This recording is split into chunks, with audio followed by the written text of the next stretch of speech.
Home is not just a guarantee. It's temporary, fragile, always at risk. In a community survey, the most common barriers to stable housing were clear: lack of affordable housing, low or unstable income, limited social support. Behind those numbers are real experiences. People reported staying with friends or family, in hotels or motels, in cars or outdoors. Because understanding homelessness isn't just about statistics. It's about making sure that people most affected are part of the conversation. And when we listen, we begin to understand the real stories behind the data. At my internship, I interviewed two individuals. James grew up in a poor farming community in rural New York. Life was never easy, but it was familiar, structured, and rooted in hard work. He did not graduate from high school, completing only up to an 11th grade education, as much of his time and responsibilities centered around helping his family sustain their farm. As one of three siblings, James took on a significant role at a young age, working long hours to support the household. Farming was more than just a responsibility, though. It was James's passion and identity.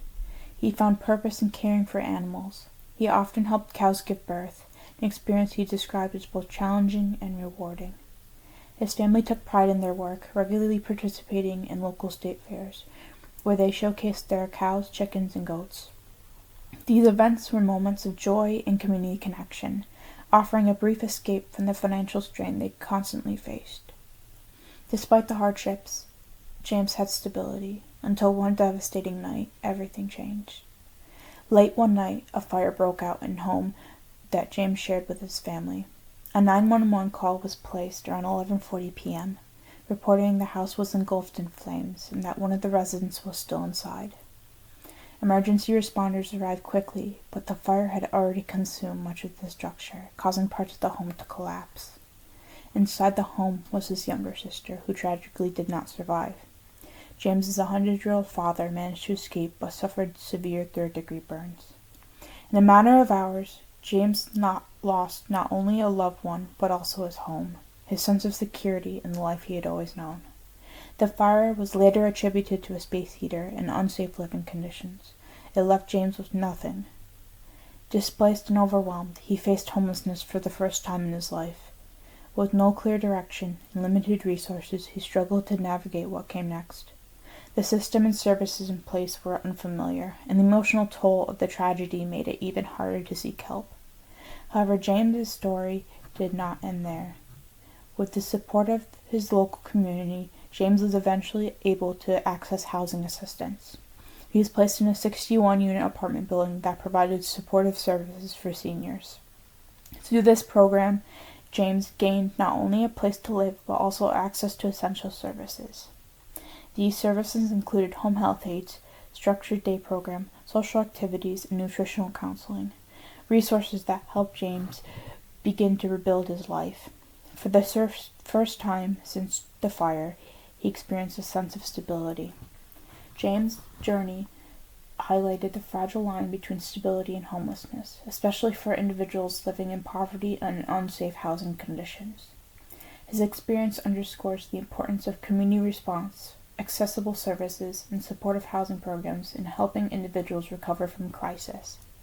His story is not just of loss, but also resilience, community care, and the possibility of rebuilding after unimaginable hardships.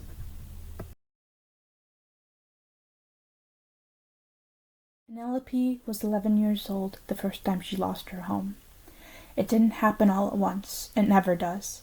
It started with job instability, bills stacking up, and the quiet tension that adults try to hide, but children always feel. Then came the eviction. After that, everything blurred into movement, couch to couch, house to house, never staying long enough to feel safe, never settling long enough to call anywhere home. By 6th grade, Penelope was living in a cramped apartment. It wasn't just them. Other people without homes drifted in and out, all trying to survive the same invisible crisis. Rent was impossible to keep up with. Stability was a word that didn't exist in her world anymore.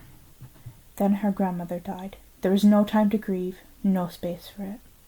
The sheriff came, and just like that, everything was gone. Her belongings, her memories, pieces of her life packed away or thrown away. Loss stacked up on top of loss, with no pause in between. Penelope ended up in another house, but this one was worse. Hoarders, unsafe conditions, rats, and filth. The kind of environment that makes you feel like you don't matter, like your life isn't meant to be lived with dignity.